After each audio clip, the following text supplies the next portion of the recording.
case has been misrepresented, strawmanned in a way.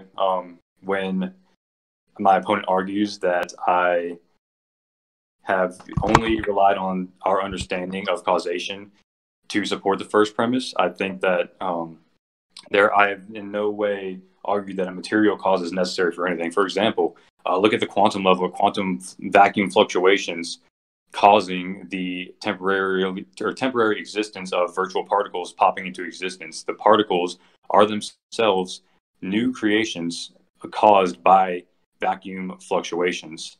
They do not have a material cause because there was no prior existing material, only the energy which exists in the quantum vacuum. It's just one example.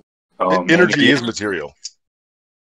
I would not argue that, but even granting that, there is no principle that I've ever argued that says everything which begins to exist must have a material cause. If there was no material, then you could not have had a material cause, but you would not expect an effect from an efficient cause with also a material cause when there was no prior material existing in the first place. It would have to be an efficient cause, kind of similar to my magician analogy. At least with magic, you have a magician. The magician is, in the same way as God, able to produce something out of a lack of material. But a magician can't really do that. It's a trick of the eyes. He does have some material effect. It's an analogy, obviously. Okay, but your first premise, everything which begins to exist has a cause, is supported by our intuition. Even Craig admits this. It's supported by our intuition as it is a mirror on the world, but also just sound metaphysical argument. Out of nothing, nothing comes. This isn't just intuitive.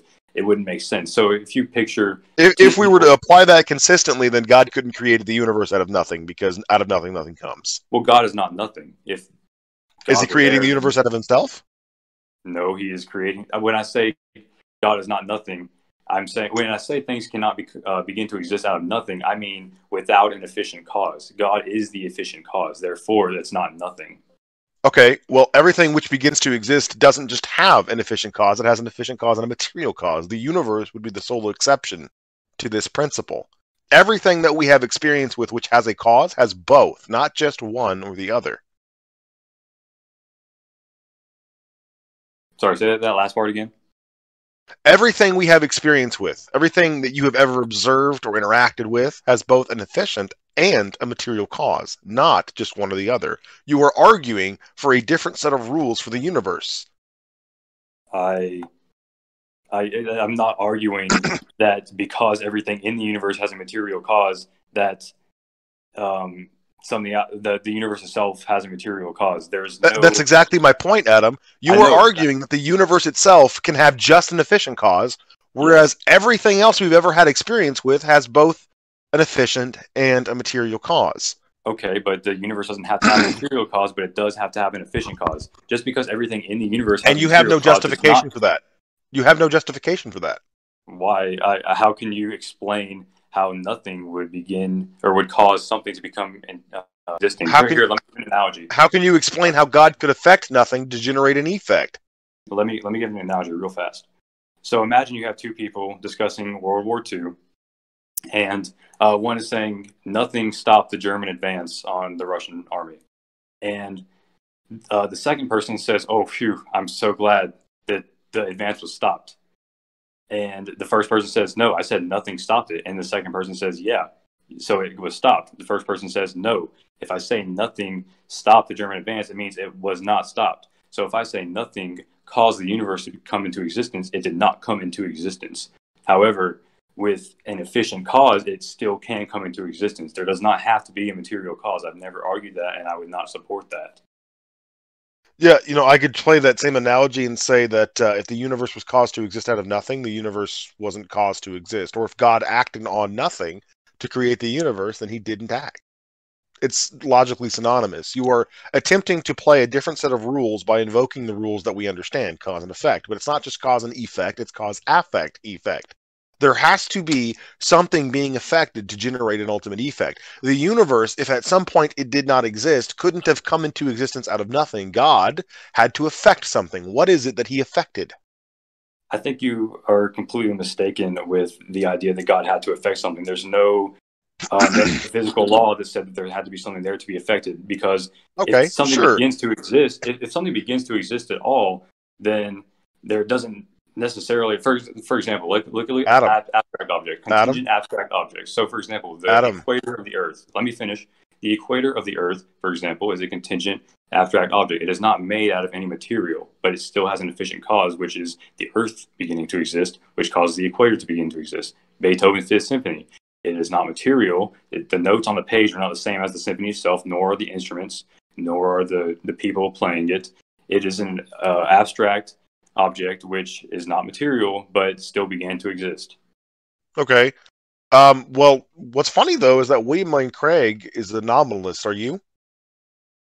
Yeah, I'd say that. I mean, yeah, I actually would not argue for the existence of Okay, so you are abstract using objects, but I something think you don't most even believe atheists do. exists to defend this argument. You don't believe that the prime meridian or the equator actually exists, but you're bringing them up as a justification for your assumption that something can exist with an efficient cause. How silly is that? You don't actually believe these things William Lane exist. Craig does not have any theological objections to the existence of contingent abstract objects. He only has an objection to the existence of necessarily abstract or necessarily existing abstract objects, which is why. Okay, but he doesn't think they exist, and neither do you. That's the point. You don't actually think the equator exists, not in the same way that the universe does. But Adam, I have no problem with that, and I do agree that they exist. I just don't agree that necessarily existing abstract objects exist. Okay, but Adam, here's the other flaw in your argument. The prime meridian and the equator aren't made of anything, and therefore don't require anything to be made out of. The universe is made out of something. Matter, energy. The universe has physical components to it that can't have just popped out of the ether if we're going to play the game of our intuitions consistently. You keep saying that from nothing, nothing comes, but you immediately abandon that by suggesting that God facilitated the eruption of something out of nothing, the eruption of existence out of non-existence. This is a non-sequitur. It's not from non-existence. It's from no prior material. There's no metaphysical, logical inconsistencies with creation from no prior existing material. There's a much bigger problem. Only if you want to play the game of our intuitions. Let me finish. There's a much bigger problem with the coming into being of material from no efficient or material cause than there is with just no material cause. And so you are much missing the point. If we can postulate that the universe can come into existence without a material cause, it's just as logically valid to suggest that the universe could come into existence or be caused to exist without an efficient cause. So long as you have one or the other, that's the game that you're playing, and that doesn't match. Our intuitions tell us you need both, an efficient and a material cause, and by that understanding, the definition of the word cause wouldn't even apply to the origination of the universe because we can't define that word in such a way that it would accurately represent what happened for the universe to come out of nothing, creatio ex nihilo, which is the conclusion of the Kalam cosmological argument that the universe itself was not created out of any pre-existing material, but it relies on the first premise, which is creatio ex materia. Everything which begins to exist ex materia has a cause. The universe began to exist ex nihilo, therefore the universe has a cause. That's a non sequitur. We don't have experience with anything being created out of nothing, where God just wills the universe into existence via omnipotence alone. But maybe, I'm not saying he didn't do it or couldn't have done it, but the Kalam cosmological argument doesn't get us there because it's a non sequitur. You are applying a principle by which we need two components and then pretending as though that justifies a principle by which we only need one. Everything that I'm interacting with right now, my laptop, my computer, we all have material causes and efficient causes.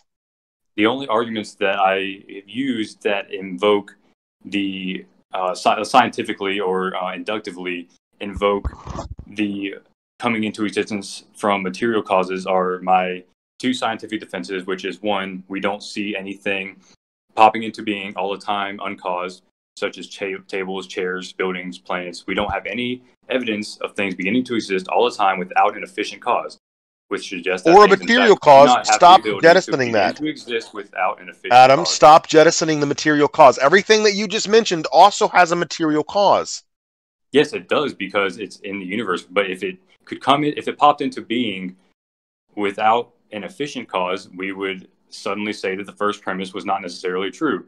But how is it the case that the first premise can't be true if we remove an efficient cause, but it can be true if we remove the material cause? Do you not see how you're being inconsistent here? I am not being inconsistent at all. I'm not invoking that. The scientific Adam, you just brought forth examples. Adams, you just brought forth examples, all of which have a material cause, and now you're pretending as though the universe doesn't need a material cause. But you're not applying that consistently. Wait.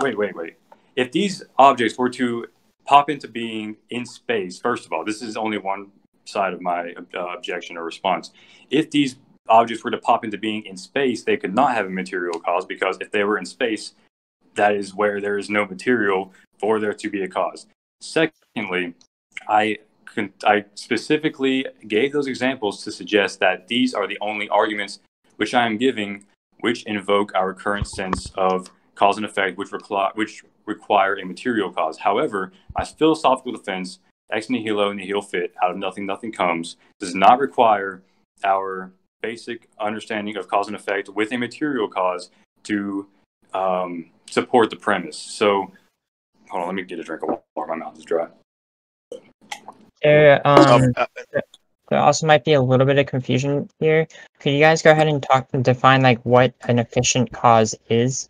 Oh, okay, yeah, sure. I did this in my opening. An efficient cause is the first step of the cause and effect relationship. It is the actor or the act which initiates the causal relationship. So let's take, for example, the Ford Mustang, which I talked about earlier. The efficient cause would be the robot or the person assembling the Mustang, or the act of assembly itself. Both would work. And the material cause would be the stuff that the Ford Mustang is made out of.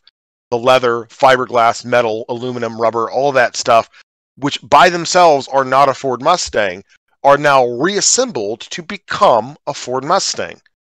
And everything that we have experience with, literally everything that we have experience with, has both an efficient and a material cause. There is some actor, which doesn't necessarily have to be an intelligent being, acting upon some pre-existing thing to generate an effect. But you have to have both of those steps. You can't just have one or the other, because if you were to propose that an efficient cause exists which caused some other event without a material cause, what you're suggesting is that this thing affected no thing to generate something.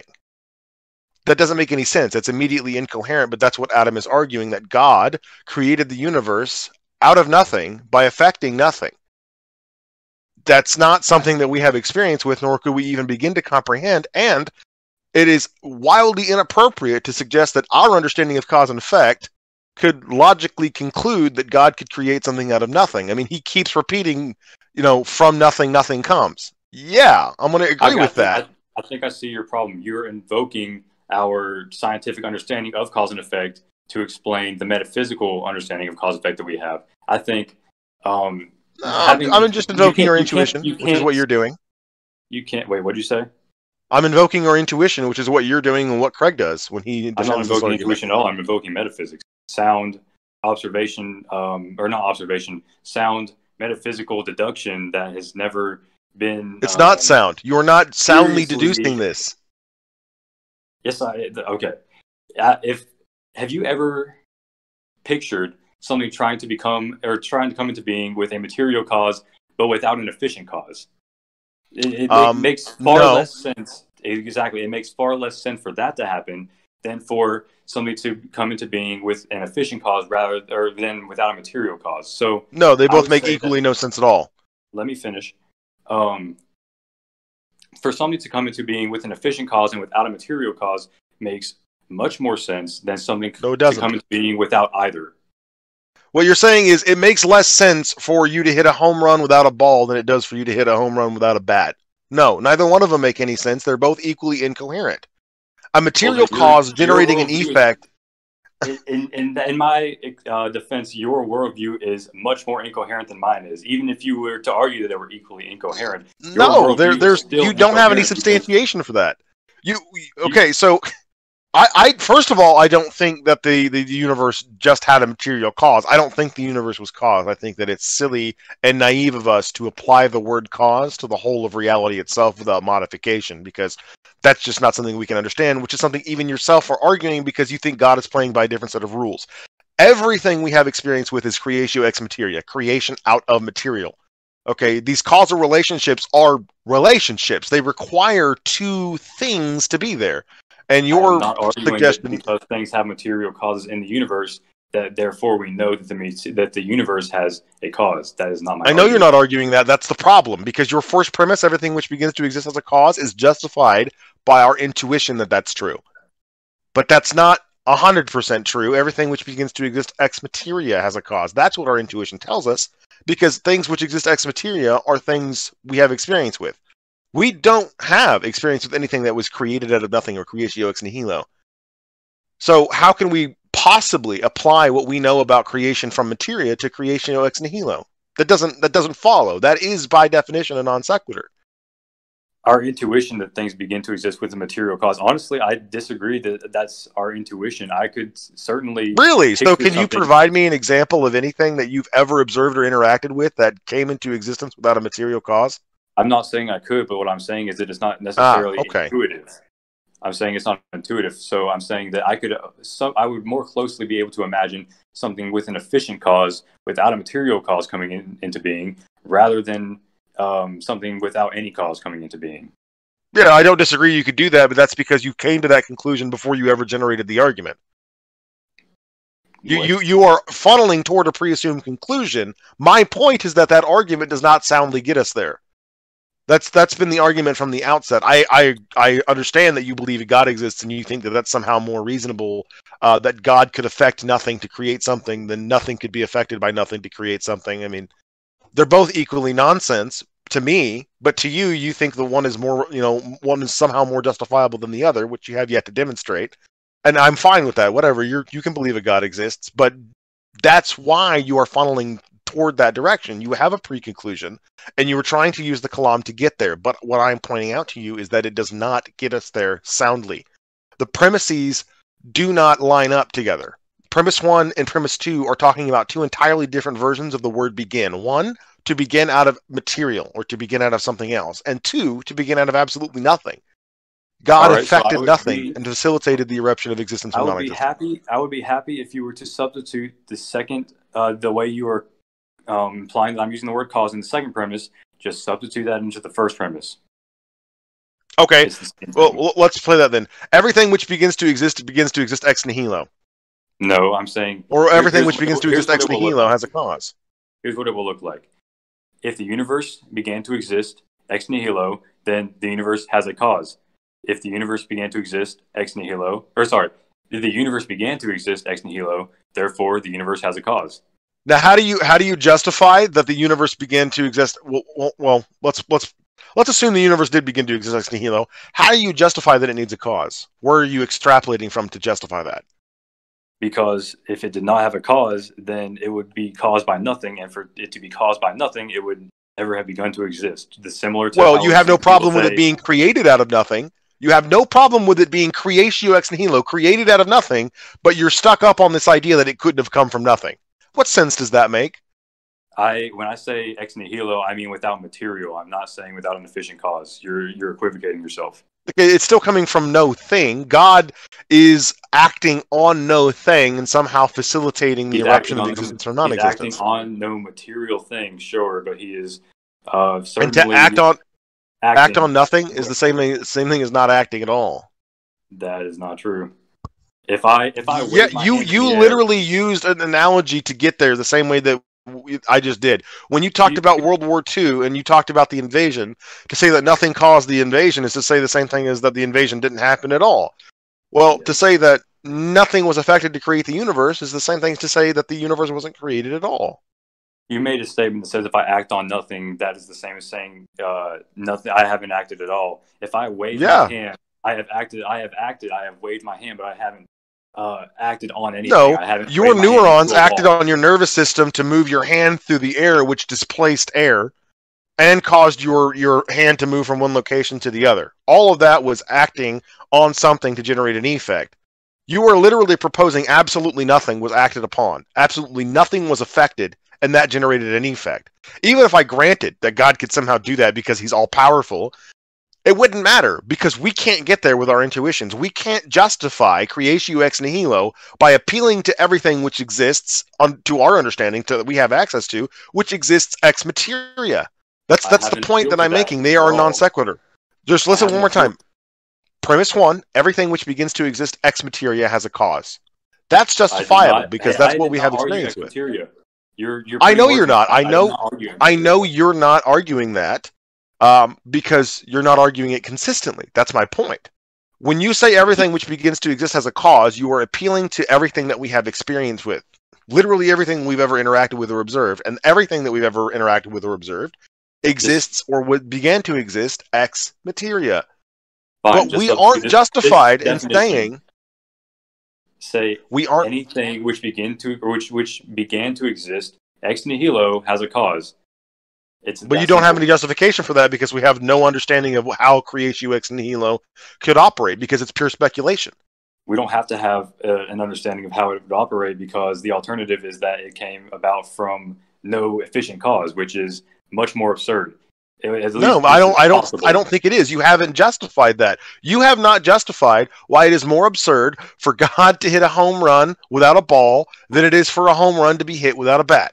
You have yet to justify that, and I would very much like you to.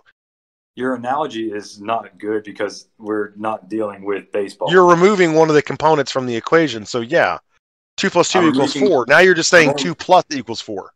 I'm only removing an opponent from the a component from the equation because it's not necessary. It would be like saying why is it not necessary? That's what you need to justify. Defenders aren't necessary, which they're not. I can hit a home run without anyone in the outfield. So thanks for just changing my analogy. My point is that the mechanism of hitting a home run requires a ball and a bat. The mechanism of cause and effect requires an efficient and a material cause, and then a formal and a final cause if you want to get really Aristotelian about it. Well, you haven't demonstrated that everything requires a material cause. You've only universe requires a material cause.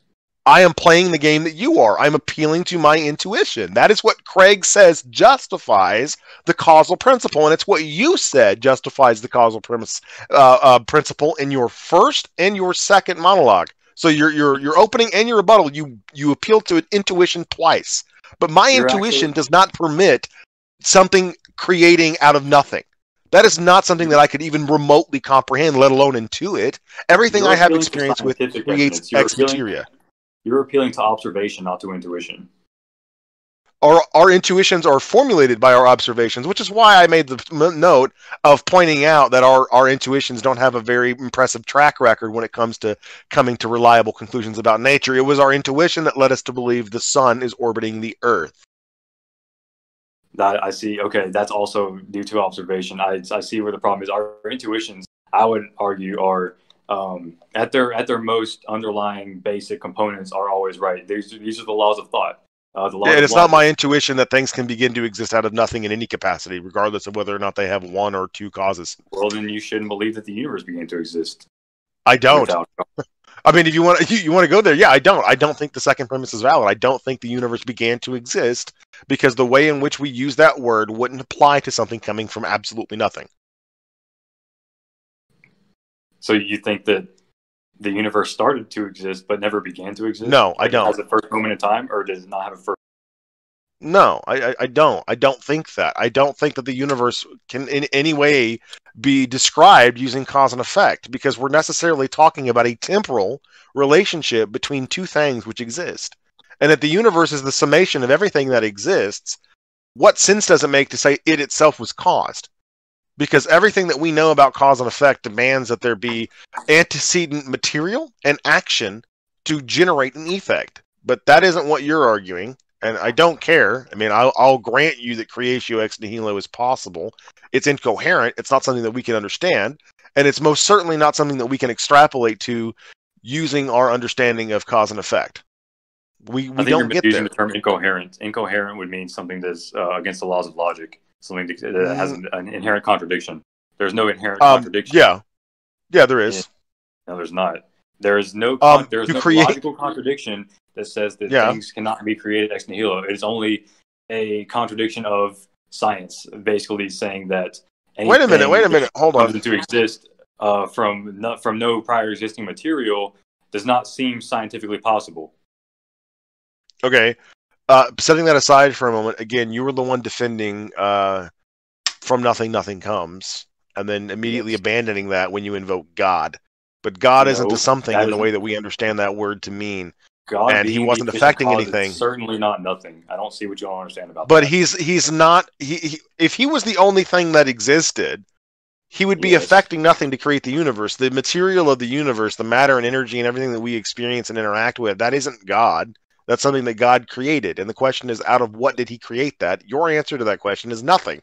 If that's the case, it doesn't get us anywhere because we can't extrapolate to that. That is literally incoherent to us because for God to create something out of nothing, that is to violate the logical identity of what it means to be nothing. As soon as he creates something out of nothing, nothing is nothing and not nothing at the same time. That's the violation of the law of non-contradiction. All right, I understand where your problem is. You are equivocating nothing as literally nothing. When we say creation, creatio ex nihilo, we are saying no prior existing material. That is not necessarily. So then what did God create the universe out of? No prior existing material. I'm not asking you what he didn't create the universe out of. I'm asking you what he did create the universe out of. That question is incoherent because there was no material. And again, we have the let's not apply it consistently game. So, you argue that it's not incoherent for God to create the universe out of no prior existing material, but you argue that it is incoherent for me to ask what he did create it out of. This is phenomenal. I can't for the life of me figure out how you're not seeing this. If there was no material that existed, of course he did not create it out of any material. He is powerful. Okay. And if he didn't create it out of any material, then we can't apply our understanding of cause and effect to the generation of the universe. In this debate, you have said you would grant that ex nihilo creation is possible. But it's not something that we can get to basing off of what we understand to be the relationship of cause and effect. God would be playing by a different set of rules than we have access to. Creatio ex nihilo is speculative because we don't have experience with that, nor could we, because if we exist, there's a something, and as a result of that, then everything which begins to exist out of something and by something. Now, you brought up quantum fluctuations earlier, and funny you should mention that, considering that Craig himself allows for something to have a material cause but not an efficient cause because of quantum fluctuations. They don't pop into existence out of nothing, but they do seem to come into existence uncaused by anything else. I would certainly argue that they're caused efficiently, just not deterministically. It's more probable. How could you argue that they have an efficient cause? What is the act or actor that is bringing the quantum fluctuations into existence? No, I'm talking about the virtual particles. The fluctuations don't begin to exist. The particles do. Okay, and what act or actor brings them into existence? The fluctuations of energy. Okay, energy is material. Okay. So they would then therefore have a material cause. Actually, I wouldn't argue energy is material, but well, then you would have a completely different definition of what you mean by material than I do. I'm just going to accept that. It's really not even central to my argument. Let's see, what was I going to say? Oh, you argue that God plays by a different set of rules. I never argued that God did not have to play by a different set of rules. He is completely within his right and power as an all-powerful being to play by a different set of rules. He can. Yeah, sure. But then the Kalam is a non sequitur. With no prior existing material, that's completely fine. Yeah, sure. Okay, but then the Kalam is a non sequitur because the first premise is justified by what we know regarding cause and effect. We cannot say that something coming into existence out of nothing is in any way coherent or logical or something that we can understand. Cause and effect, the way that we understand it, is exclusively a two-party system. Efficient causes and material causes, and then if you want to get Aristotelian, you have your formal and your final cause subsequent to that, but the efficient and the material cause are really all that's important for this conversation. Everything that we have experience with, literally everything, nothing excluded, everything that we have experience with has a material and efficient cause. So when you say that everything which begins to exist has a cause, you are appealing to that which we have experience with. everything, which we have For the experience third or with. fourth time, I am not appealing to that at all. I'm only appealing. Then your first premise is unjustified, and therefore the argument isn't sound. No, it is justified on metaphysics. It's not justified on metaphysics. You are cherry picking the metaphysics. What metaphysics tell us is that everything has an efficient and a material cause. You were arguing for the antithesis of that.